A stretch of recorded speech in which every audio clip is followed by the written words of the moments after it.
title card and rocking theme music. Well, we've come a long way since my last video, haven't we? My last video of, what, a week ago? Anyway, I'm trying something new. I've decided I'm going to do a series in theory, and that series is going to be called Panel Beaters. Sadly, it's not a game show. That would be a success if it were.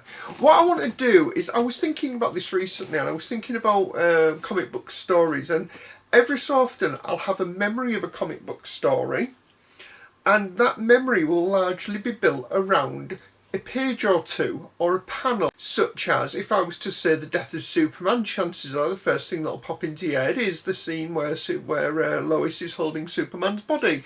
Batman Nightfall, it's probably going to be Bane cracking Batman's back over his knee. Cracking his back makes it sound like it's chiropractic. It wasn't chiropractic. That's how you say that, probably. It wasn't. It was he broke his back. Yeah, so there are these panels that stick in my mind whenever I think of certain stories, and that's what this is about. So if you watched the title card and the banging theme, you probably saw that this was going to be about Kingdom Come.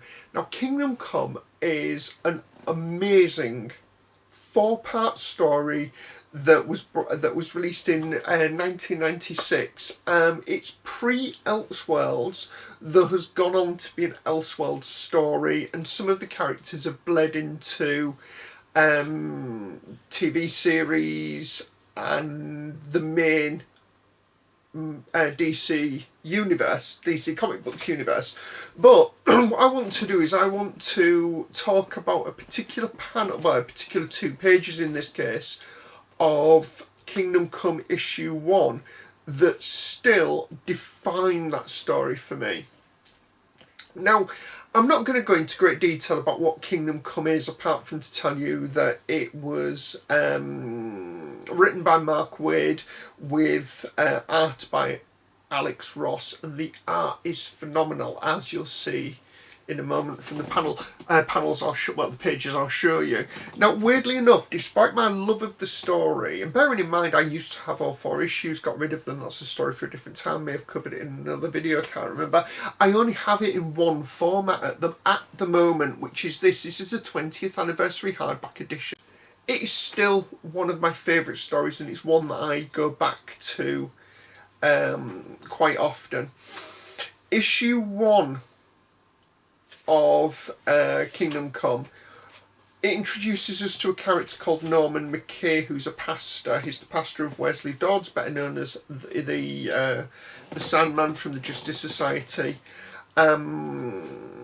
Wesley Dodds is trying to explain to McKay what's about to happen, but unfortunately dies before he can tell him. The Spectre turns up and takes Norman K on a journey through superhero-dom, made up word, as he tries to prepare for the end of days. We see that a lot of the older superheroes have stepped back or have changed their focus, while younger superheroes and supervillains basically use America as their playground. So we get things like Green Lantern watches Earth from space, the Flash still protects Keystone City, Batman, he uses robots to patrol his stomping ground. Forgot the name of Gotham City there. Superman is kicking around on a farm, but it's not really a farm. It's he's in the Fortress of Solitude. Even Wonder Woman can't convince Superman that the world needs him, that he needs to come out of retirement. He's happy in his little make-believe fantasy world. Later on, we get to Metropolis with Spectre and McKay get to Metropolis. There's a bit of an incident on a bridge, and you've got a bunch of these new, younger heroes who are reckless, for want of a better word, having a bit of a fight. There's a tram It's got loads of civilians on it. The tram's cable gets damaged. The tram's about to fall.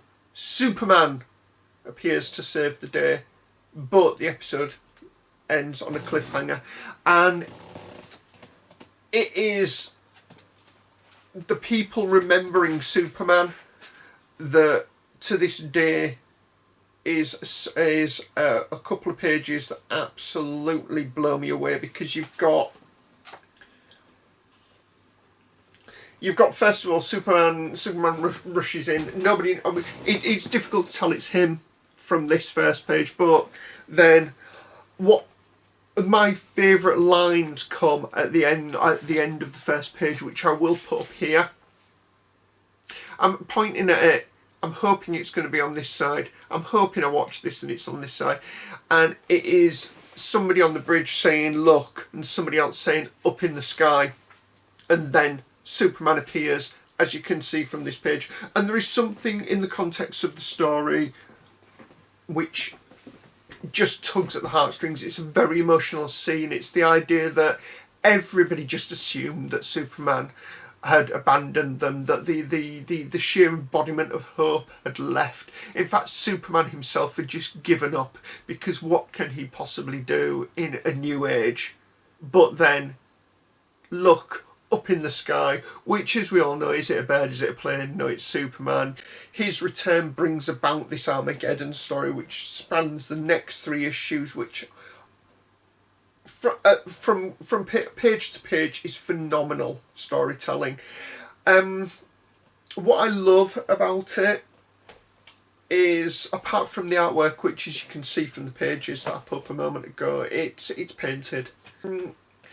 It's the type of artwork that is absolutely iconic, not just on those pages, but the whole of the book.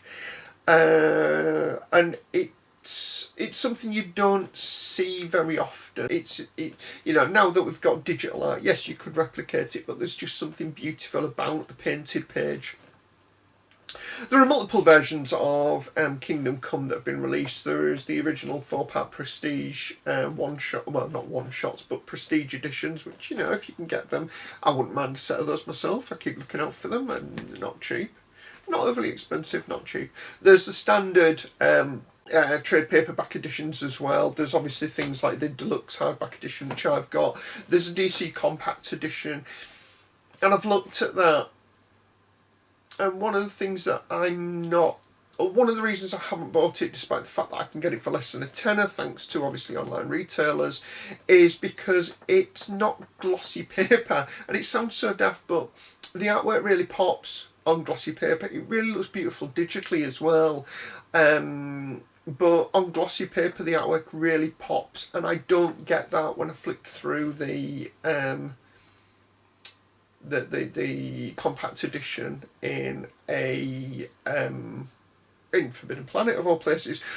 The other thing is, the compact edition is a lot smaller than the printed, even the first print edition, which was A4, and this